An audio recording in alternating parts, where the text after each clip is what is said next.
Hi everyone, Martin here. Welcome back to Accidentally Detailed. Today's question is simple but important. Is wash the most essential weathering technique? I honestly think it might be. Why? Because wash is the step that suddenly makes all the detail on a model come alive. It flows into every recess, separates shapes, and instantly increases contrast between details and surfaces. And this is the moment where the model stops looking like painted plastic and starts looking like a miniature object with real depth.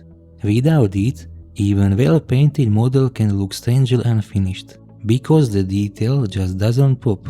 If I had to choose just one weathering technique for a model, it would be wash. Building a model without wash is like taking a photo without contrast. All the detail is present, but it all blends into one flat image.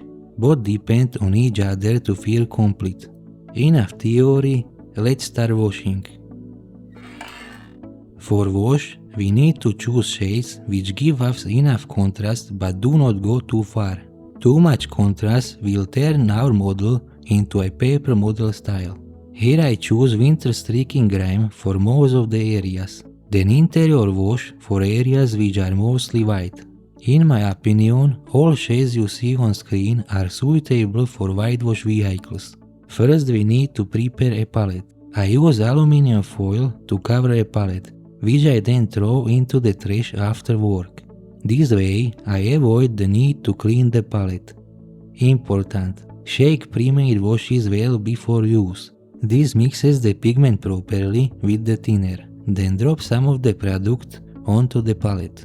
Winter Streaking Grime is a bit thicker than normal wash, so it needs to be timed with white spirit to reach proper consistency. Now we are ready for washing. With a loaded brush, we start applying the wash into recesses and corners. The thin paint naturally flows around details using capillary action, and this is where the effects start to appear immediately. The model begins to gain structure. I recommend working section by section rather than applying it over the whole model at once, especially when working on matte surface like here. Once the wash is applied, we need to clean up the excess to avoid a messy finish. For this, I use a damp brush with white spirit. We gently remove the excess paint from the surface, leaving it only in the recesses.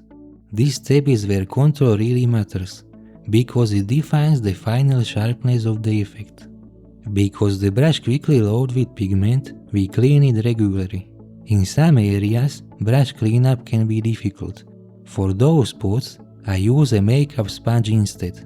This makeup sponge is not soaked in white spirit. We simply rub the surface lightly, removing excess wash while leaving it inside the panel lines and details. As you can see on screen, the wash turns the flat surface into something much more three-dimensional. It defines all the details and gives shape to the model. And this is exactly what we want to achieve here. There is also a side effect of the wash. When the right shade is used, it can also simulate naturally dirt buildup around details. For washes, we can use different types of paints. These can be enamel washes, oil paints, or even acrylic-based washes. The easiest approach is to use pre-made enamel washes, but if you already have oil paints at home, you can skip pre-made products entirely.